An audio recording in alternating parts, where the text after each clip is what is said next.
आप सुन रहे हैं श्रीमद् भागवत गीता। भगवान ने माया की दुष्टता दिखलाकर अपने भजन को उससे तरने का उपाय बतलाया। इस पर यह प्रश्न उठता है कि जब ऐसी बात है तब सब लोग निरंतर आपका भजन क्यों नहीं करते। इस पर भगवान कहते हैं, माया के द्वारा जिनका ज्ञान हरा जा चुका है, ऐसे आसुर स्वभाव को धारण किए हुए मनुष्यों में नीच दूषित कर्म करने वाले मूढ़ लोग मुझको नहीं बसते।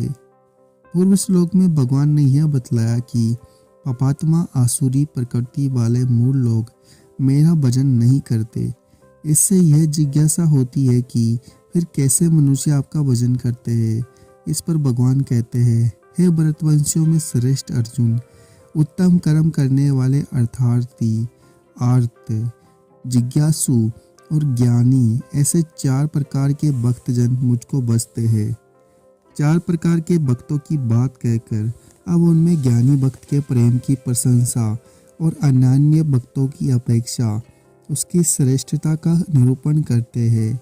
उनमें नित्य मुझ में एक ही भाव से स्थित अनन्य प्रेम भक्ति वाला ज्ञानी भक्त अति उत्तम है, क्योंकि मुझको तत्व से जानने वाले ज्ञानी को मैं अत्यंत प्रिय हूँ और वह ज्ञानी मुझे अत्यंत प्रिय है। भगवान ने ज्ञानी भक्त को सबसे श्रेष्ठ और अत्यंत प्रिय बतलाया। इस पर यह शंका हो सकती है कि क्या दूसरे भक्त श्रेष्ठ और प्रिय नहीं है।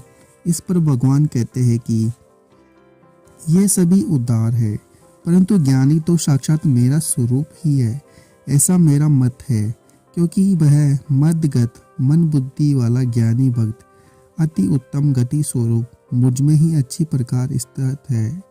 अब उस ज्ञानी भक्त की दुर्लभता बतलाने के लिए भगवान कहते हैं, बहुत जन्मों के अंत के जन्म में तत्व ज्ञान को प्राप्त पुरुष सब कुछ वासुदेव ही है। इस प्रकार मुझको बसता है, वह महात्मा अत्यंत दुर्लभ है। 15वें श्लोक में आसुरी प्रकृति के दुष्कृति लोगों के भगवान को न भजने की और 16वें से 19वें तक सुकृति पुरुषों के द्वारा भगवान को भजने की बात कही गई। अब भगवान उनकी बात कहते हैं जो सुकृति होने पर भी कामना के बस अपनी अपनी प्रकृति के अनुसार अनन्य देवताओं की उपासना करते हैं। उन लोगों की कामना द्वारा जिनका ज्ञान हरा जा चुका है, वे लोग अपने स्वभाव से प्रेरित होकर उस नियम को धारण करके अन्य देवताओं को बसते हैं, अर्थात पूजा करते हैं। अब 2 श्लोकों में देवों उपासकों को उनकी उपासना का कैसे और क्या फल मिलता है इसका वर्णन करते हैं। जो सकाम भक्त जिस देवता के स्वरूप को श्रद्धा से पूजना चाहता है, उस भक्त की श्रद्धा को मैं उसी देवता के प्रति स्थिर करता हूँ। वह पुरुष उस श्रद्धा से युक्त होकर उस देवता का पूजन करता है और उस देवता से मेरे द्वारा ही विधान किए हुए उन इच्छित भोगों को निसंदेह प्राप्त करता है।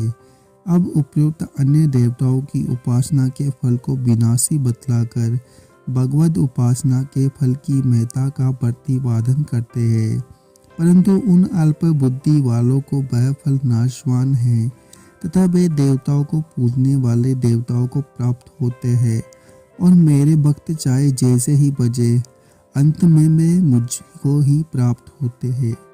जब भगवान इतने प्रेमी और दया सागर है, जिस किसी प्रकार से भी भजने वाले को अपने ही स्वरूप की प्राप्ति करा ही देते हैं, तो फिर सभी लोग उनका क्यों नहीं भजन करते। इस जिज्ञासा पर कहते हैं, बुद्धिहीन पुरुष मेरे अनुत्तम अविनाशी परम भाव को न जानते हुए मन इंद्रियों से परे मुझ सच्चिदानंदन परमात्मा को मनुष्यों की भांति जन्म कर भक्ति भाव को प्राप्त हुआ मानते हैं। इस प्रकार मनुष्यों के रूप में प्रकट सर्वशक्तिमान परमेश्वर को लोग साधारण मनुष्य क्यों समझते हैं।